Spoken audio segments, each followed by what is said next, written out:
কবি শুভ দাশগুপ্তর কলমে। আমি সুভাষ। তোমার পাথরে দিয়েছি মালা, এত মালা, এত ফুল, তুমি ঢাকা পড়ে গেছ। তুমি পাথর না হলে রাগ করতে। 56 বছর আগের এক মধ্যরাত্রে এলিগিন রোডের 3 তলার ঘরে আলো জ্বলছিল। চাদর গায়ের এক ছায়ামূর্তি পায়চারি করছিল অবিরাম। বাইরের রাস্তায় ইংরেজ পুলিশের চর সতর্ক সজাগ চোখে দেখছিল তার সব সতর্কতাকে বৌদ্ধ বানিয়ে। তুমি তখন অন্ধকার চিরে ছুটে চলেছ আলোর পথে।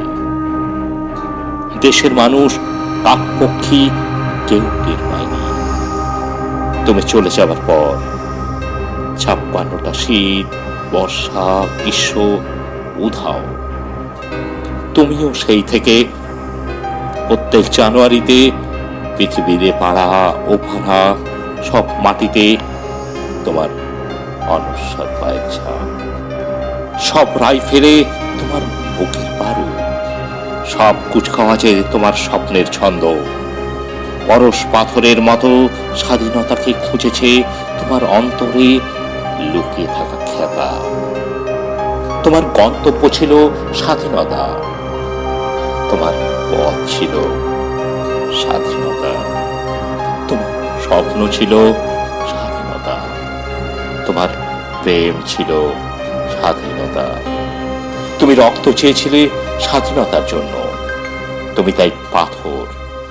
যারা স্বাধীনতার আড়ালে চেয়েছিল গদি, চেয়েছিল সিংহাসন, ইংরেজের ছেড়ে যাওয়া লুঠের রাজ্যপাট, তারা রইল সুখে। ভারতবর্ষের টাকায় তাদের সুখ, তোমার নয়। ভারতবর্ষের অফিসে আদালতে তাদের ছবি, তোমার নয়।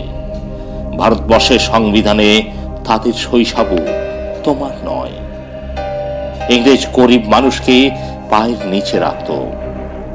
আমরা বড় লোকদের মাথায় করে রেখেছি। স্মাগলার কিংবা ডাকাতকে জোর হাতে সভাপতির আসনে আহ্বান করেছি। ইংরেজ এদেশের ধন সম্পত্তি লুট করত, আমরা দেশটাকে বেচে দিচ্ছি।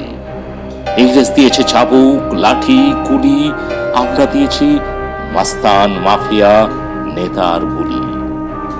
ইংরেজ দিয়েছে কালাপানি, সেলুলার জেল, আমরা দিয়েছি টিভিতে সুপারহিট মোকাবিলা আর আইনসভায় আয়ারাম গয়ারাম খেল।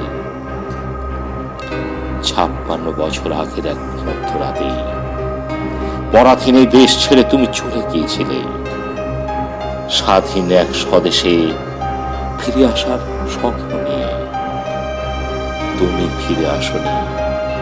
স্বাধীনতা এসেছে, তার কাঁধে ঝুলি ভরে নিয়ে এসেছে ভোট নামক রাজসীয় যজ্ঞ, গণতন্ত্র নামক চিরায়ত মাৎসর ন্যায়, প্রগতি নামক লোক ঠকানো স্ট্যাটিস্টিক্স, সংহতি নামক বিস্ফোরণে চুরমার, ঐতিহ্য নামক মন্দির মসজিদের ঝগড়া, আর আসমুদ্র হিমাচল ভরিয়ে দেওয়া ভাষণ, ভাষণ আর ভাষণ। 56 বছর ধরে তুমি পাথর হয়ে আছো। 56 বছর ধরে ভারতবর্ষ অধীর অপেক্ষায় কান পেতে আছে। ইথার তরঙ্গে কবে হঠাৎ শোনা যাবে স্বাধীনতার নিজস্ব কণ্ঠস্বর। আমি সুভাষ বলছি।